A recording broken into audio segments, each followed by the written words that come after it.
This is one of my favorite decks in the history of Marvel Snap. I am overjoyed that it is playable again, and it genuinely requires a far lesser investment of resources than most other decks that are even half this good. Let's take a look. We are approaching my 3-year anniversary of playing Marvel Snap. I've been playing since the beta, and that means that we have been doing Marvel Snap content for almost 2 years at this point. The deck that, to me, epitomizes those early years of Marvel Snap, back when Wave was the Season Pass card, is Sera Control. Now, it didn't look like this, but the premise was basically the same. Sera discounting your stuff means that you're going to be able to vomit more stats than your opponent is. This is actually also the original shell for Mr. Negative, but that's neither here nor there. He was a 4/4 at the time. Once all of the things that Sera could do in terms of point output got nerfed, it became a tech deck focusing on Enchantress and Shang-Chi in order to beat out things that had more points than it. This interactive style of gameplay was almost never the best deck outside of the beta, but was always a consistent contender that had to be threatening to deal with in early Marvel Snap games. Since then, Sera Tech has been mostly nowhere. Her more popular decks tend to be using her to cheat out other stuff, like in Surfer or in Living Tribunal. This sort of honest, old-fashioned Marvel Snap gameplay has never really had the chops to be among the best decks in the game. So what changed now? In my opinion, what changed now is we're currently in the midst of a Wild Wild West metagame. The patch that came out yesterday, or I should say on Thursday, was an absolute barn burner in terms of what the hell is actually going on. People are playing Cerebro. People are playing Move Bounce. People are playing Mr. Negative. People are playing Hela. People are playing Silver Surfer. People are playing Scream. There's 10 million decks out there, and Thanos, who I do still think is good, I'm still working on my preferred Thanos build, was a little bit too good at keeping all of this stuff down. So now that Thanos is being played a lot less, I need another deck to try to police the metagame. And that is what I have been doing with this list. I was remarkably successful when I played it.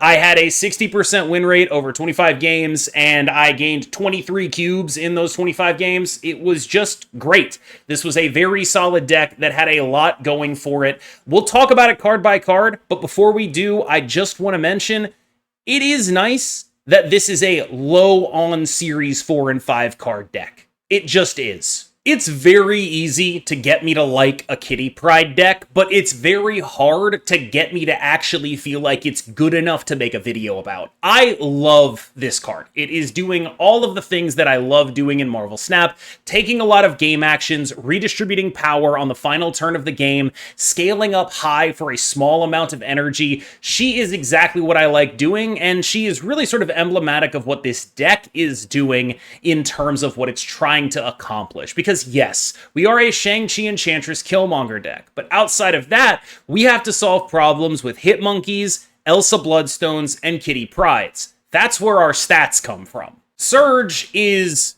in here, but honestly, I will say I did not feel like she's required. I like that she adds points to stuff. Like, oh, she hit my Mysterio, that's actually 3 points. That's pretty sick.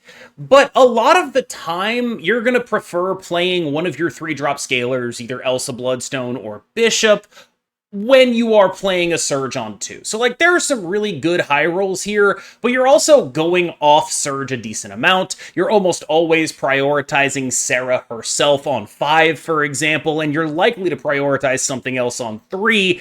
So you're not getting as much value out of this card than you otherwise would. Obviously, it's still a very solid card, but this is a card that I genuinely do feel like you could replace with pretty much any value 2-drop and not feel very upset about. Angela is a card that is much, much worse when we make the comparison to what she used to be.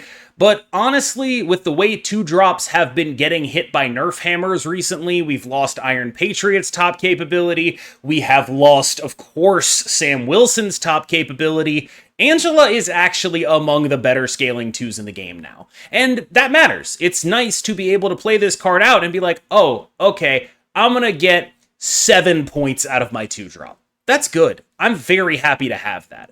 The thing that Angela also has that a lot of the other ones don't have is that she can be a final turn play. If you've just left a lane open as a 1-cost card after a Sera, she could be 6 points in that lane. It's not nothing. Everybody loves Jeff.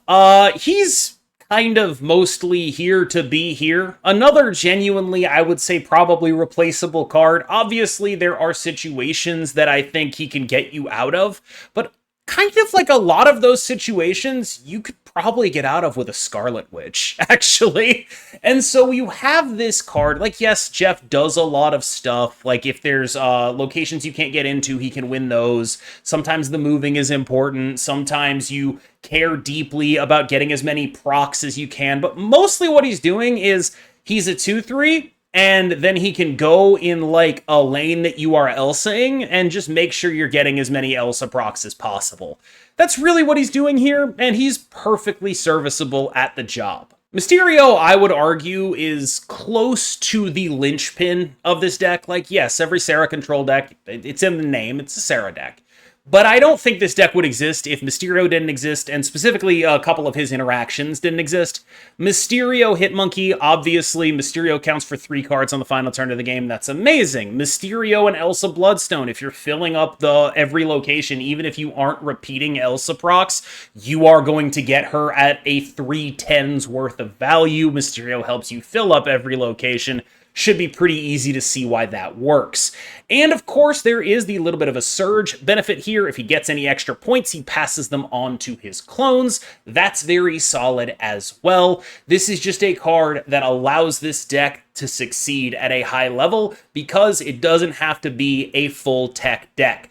This card, combined with Hitmonkey, allows us to win lanes on points and then also play a tech card after a Sera. Bishop is a very large man who does very large man things, and that's really all you need to know about him. I will say it's very hard on turn 3 for me to figure out whether I should be prioritizing Bishop or whether I should be prioritizing Elsa Bloodstone. And the reason for this is usually I want to have an Elsa lane, which is going to be full of dudes, not in my Bishop lane. Bishop is a card that just goes in his own lane, holds it down on his own. This guy also gets 3 power from every Mysterio you play, so +1, +1, +1 for the playing of 1 card, because it counts it as 3 the same way Hitmonkey does. There's going to be a lot of size on this man towards the end of the game. He is, along with Hitmonkey, your sort of solo carry lane winner. Speaking of solo carry lane winners, Hitmonkey is usually somewhere in the range of 11, but can get as high as 17 a lot of the time. Just a very solid rate card. This deck needs enough rate cards to actually be able to win games where the tech is not relevant. I've talked a lot in the context of Thanos about power subsidizing the ability to run tech. People think of building decks and they're it'll just run every tech card and win because it runs every tech card. But tech cards are, by definition, not relevant all of the time. And so if you are playing against opponents who make your tech cards not relevant, you need stats. And this is stats. Killmonger, likely the flexiest of the tech cards, but until people really start expecting it, I think that this will be a very good choice. Obviously, blowing up Batroc is a crazy thing to do for 3 energy, but this also gives you outs into move bounce, where priority is a big thing, and it allows you to deal with things like Ebony Maw out of the War Machine decks. It's just a very reasonably statted card, and because you don't have to play your tech every game, that is what this deck gives you. You are able to win games on points, so there's less pressure on your tech cards to be good.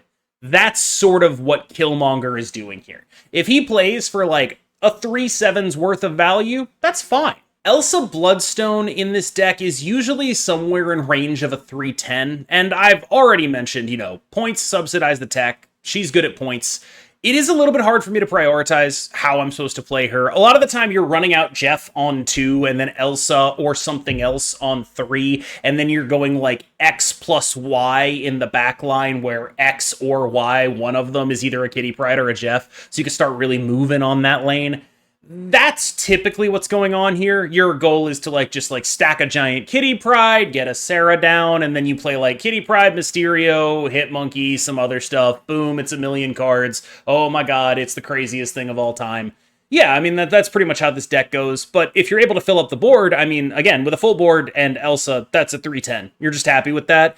And that's not even counting any of the stuff that already happened to give your cards points. Yeah, so I don't know if you're familiar with Shang-Chi, but a lot of decks in Marvel Snap play points in numbers greater than 10, and you can't have that. Because most of what you do is not that, right? There's not a lot of good Shang targets for someone playing Shang against you. But you have a lot of Shang targets out there in the metagame. Go Shang them. Enchantress is, I'm going to give you the same speech, but I will say, right now, Enchantress is just an absolute beast. There's a bunch of people playing Cerebro, there's people playing War Machine stuff, even the Surfer decks have Captain Carter in them. She's hitting stuff all the time. She's just hitting things. There are decks, obviously, that don't have targets, but there are so many decks that do, that you're just very, very happy most of the time you get to play this card. And against a deck that you're able to identify that it doesn't have any targets, you're not even mad at a 4-6, right? Her downside is much higher than, her downside floor is much higher than Shang's. When Shang is unplayable, he's got 3 power. When Enchantress is unplayable, 6. Sera herself is what sort of ties all of this together. Games you play without her are clunky and weird, and you need things to go right to win. Games you play with her are overwhelmingly games you are in. Now, there are a couple of matchup things that should be discussed when it comes to this deck as a whole, and you're going to have to be willing to modify it based on what you see. So, couple things. Thing number 1, we don't have a Mobius in here, and it's not that hard to get one in here if you want it. You have multiple flex slots you can try just to get a Mobius into the deck. That is a very reasonable thing because Mr. Negative kind of takes you to the woodshed if they do their Mr. Negative thing. Now, is it worth being a Mobius deck, or should you just exercise discipline against Mr. Negative? I gotta tell you, I'm not a very disciplined kind of guy, so I totally understand if you want to get a Mobius in here. A card I think you probably don't want to get in here, though, is Cosmo. You are very rarely going to have priority, and so very often, that is not going to be doing anything for you. There are other tech options. I think Red Guardian is an excellent card if you want to experiment with that as well. Plenty of things you can do in that Killmonger slot if you're not getting what you want out of him. I do want to talk about that all. I just want to say first, you really need the Sera to subsidize the other stuff. So if your opponents start playing Mobius, if people are like, oh my god, I hate Mr. Negative, this deck probably will be a casualty of that. Alright, y'all, thank you so much for watching. As always, I have been KMBest, you have been phenomenal, and we're going to jump into some gameplay right now. I hope you enjoy the gameplay. This is genuinely an absolute treat to be able to make this video, because I gotta tell you, I remember back multiple acquisition systems ago. Okay, I'm going to tell you all the story. Multiple acquisition systems ago, the way it worked was you would get cards as you went higher on the collection track. But the amount of CL it took to get a card would double at certain breakpoints. So you'd get a card every 2 CL, then every 4 CL, then every 8 CL as you're really early in the game. And then once you get into Series 3, you start getting cards every 32 CL or 64. Actually, no, I think it was 24, 48, 96, if I recall correctly, something along those lines. I remember desperately hoping to open Sera before I got shot into the highest range of CL opening. I remember this very vividly because it was around CL, I think 1400, where that's about where once you hit it, you had maximum amount of CL spent per card, as much as was possible at the time. It was a big number. And I did not get Sera. I didn't get her until like 24 or 2800. And because I didn't get her, I started whaling. So in a way, the bad acquisition system back in the day is why I am who I am today. Just wanted to share that with you. Let's jump into the gameplay. Thanks so much for watching. I'll see you in the next one. Boy, yeah, it's not great. It's definitely not great. All right, Agamotto Gaming. Captain America Sam Wilson. I do have a Sera that's going to be really good if I can get to it.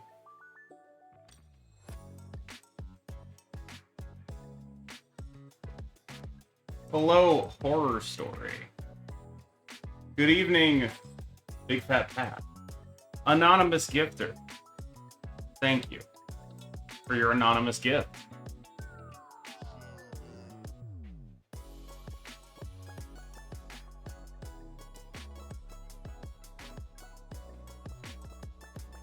Ow.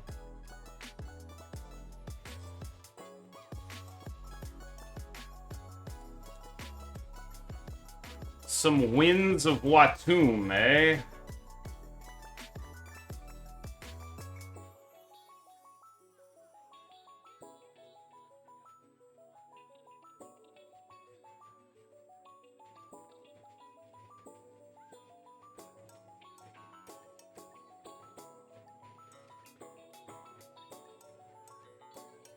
I mean, that's 7, so I won't get Galactus here at least, right? Yep.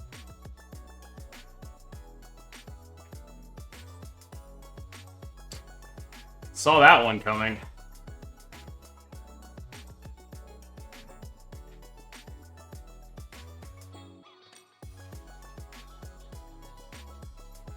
Why are they snapping?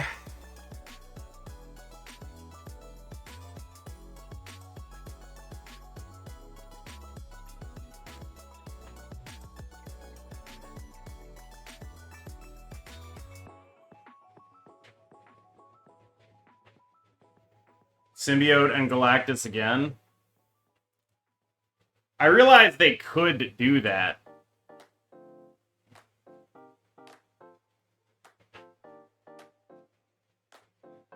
But they can't do it right now.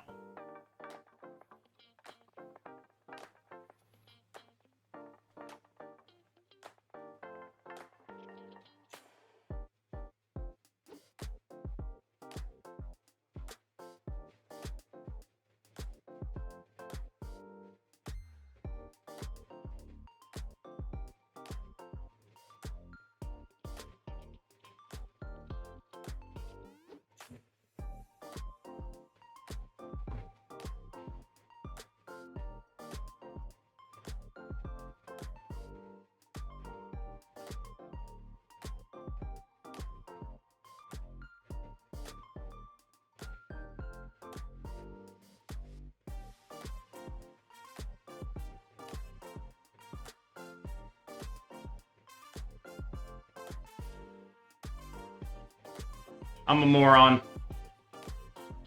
I'm dumb as fuck.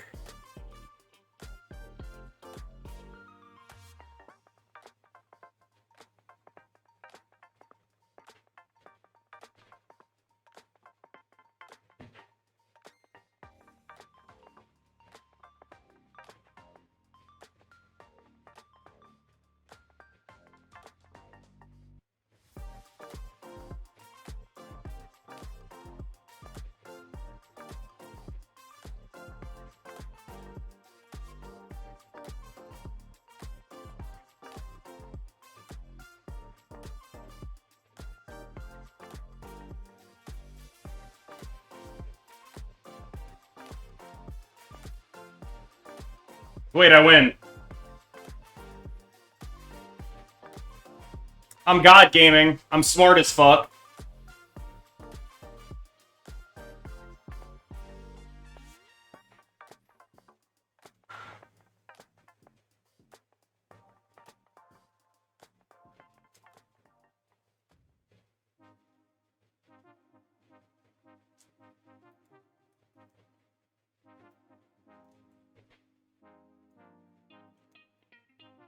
My cards are all fucked up.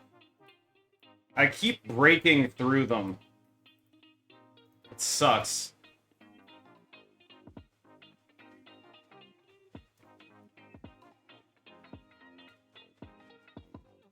Oh wait, no, these are just stuck together. Oh, okay. I thought it was like a real thing.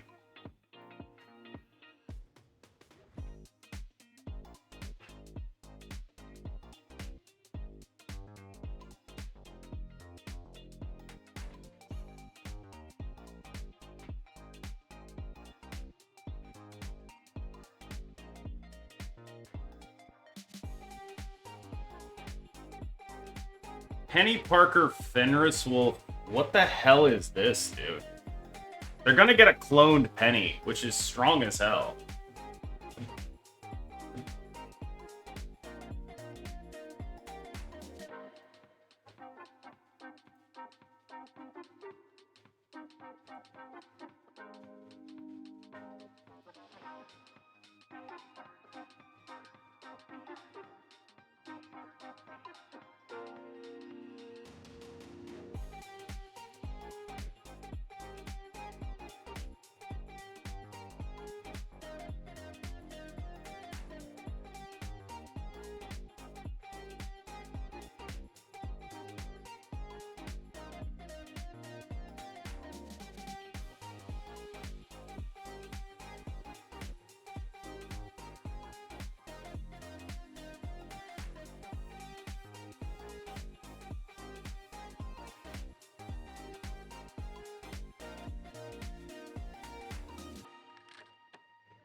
When they play the 2/7, it won't give them extra energy, but it will be a fucking 2/7.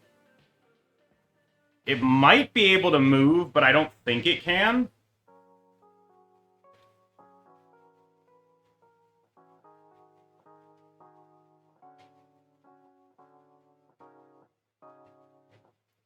Oh, it makes another spider. That's cute. Enchantress, please. Thank God.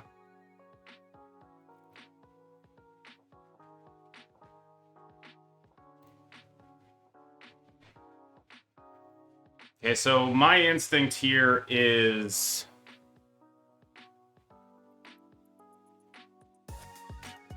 like that.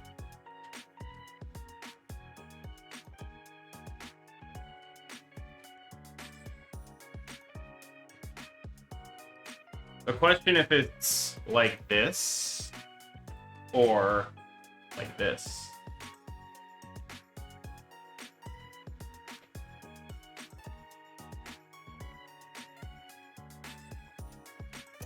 That should win the right lane. Barring legitimate catastrophe, this should be okay. It's okay. It ends up being alright.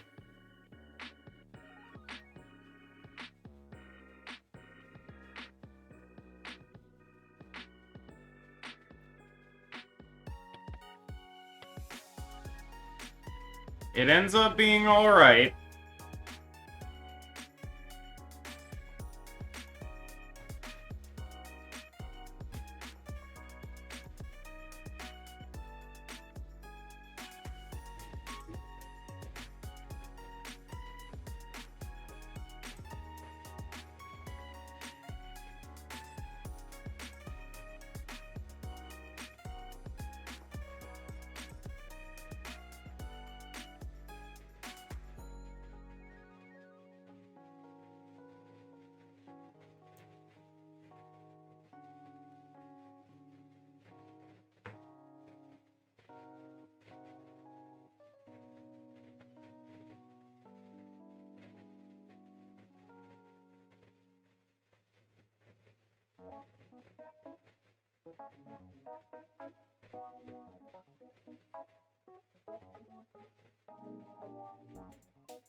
I'm not getting Galactus, right?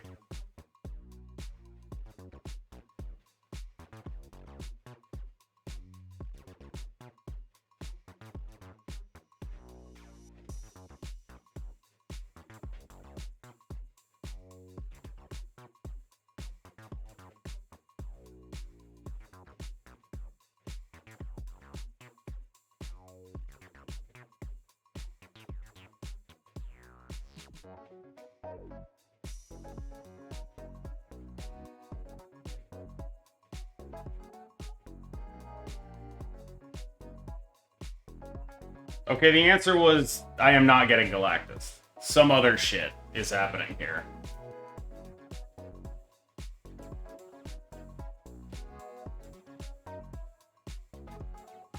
We actually win even if that card on the left is a Surfer. Oh, no. We lose if that's a Surfer. I mean, we did guess in that first half. Your commentary was so amazing and so thank you.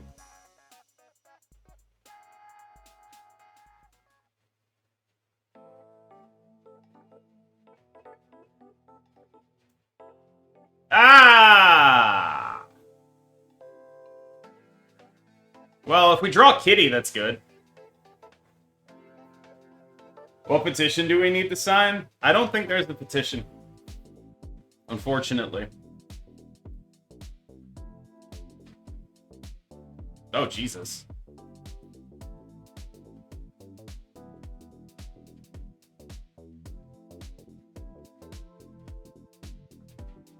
You ever tempo an Enchantress?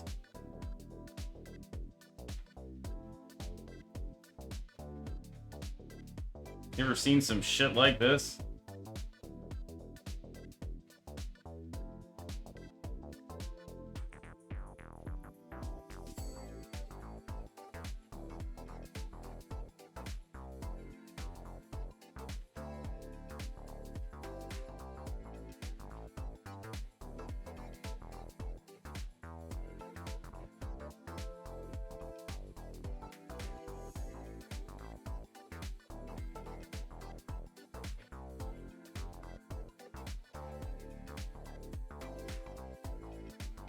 I think you guessed Vinx and STG would complement each other. Hey, I love Vinx.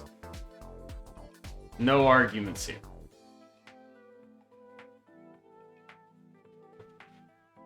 That's definitely my man.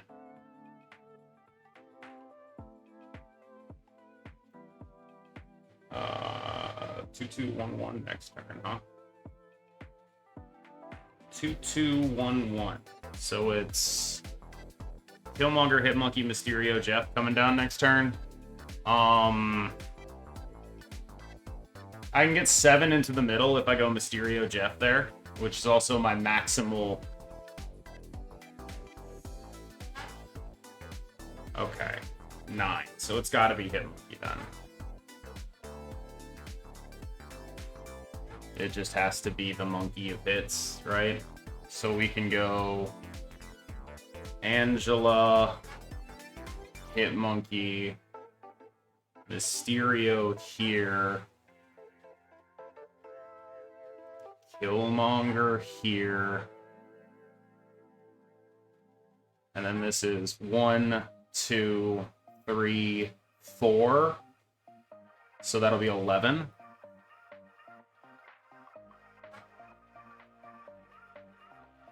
It's not my favorite play I've ever made, I'm not gonna lie. Looks like a Nihilist bounce, if you were wondering what he was playing, for the record. Okay, so good news. Yeah, I mean, okay, that's. I think I win now. I think I for sure win now. That's some banger shit right here. Yikes. So that looks like some Annihilus bounce, but I don't know what. Purchase? No.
ongoing Thanos, you know what's in it. I just want to know if this nerf was meaningful enough to affect Thanos in his play/Winrate. I mean, I kind of suspect it was.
So I'm dead because I didn't draw my Shang? Or am I meant to do a Killmonger angle here?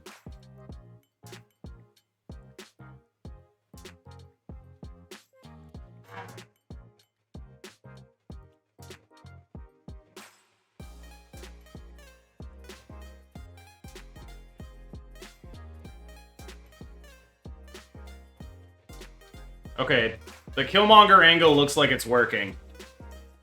The Killmonger angle looks like it's working. We go to 22 on the middle, and then the world's largest monger of kills drops the fucking hammer here.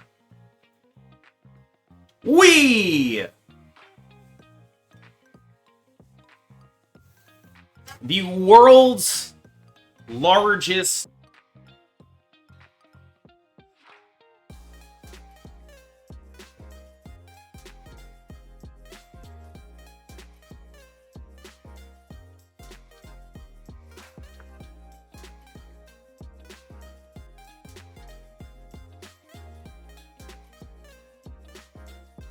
I'm getting Mr. Negative. I feel like that's the only thing you'd be snapping like this. Yeah. I hate this fucking deck, man. Mobius. No, never Mobius? It's fine, he's coming out of there.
Yeah, they have all of it.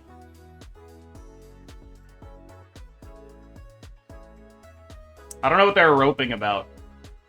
I'm never winning this game.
And now I could theoretically win this game.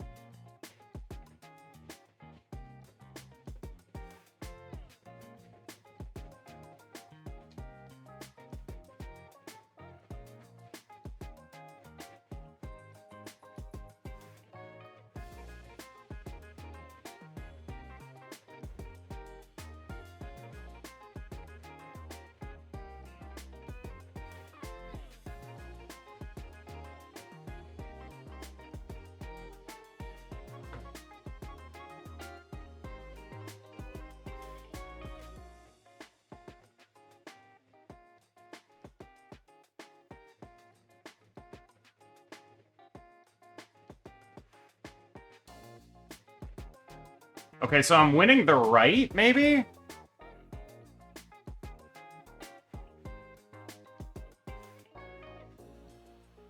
Am I winning left-right here if they go to 16 proc? I lose? Or I win a tiebreaker, maybe? Wait, bullseye? Oh my god!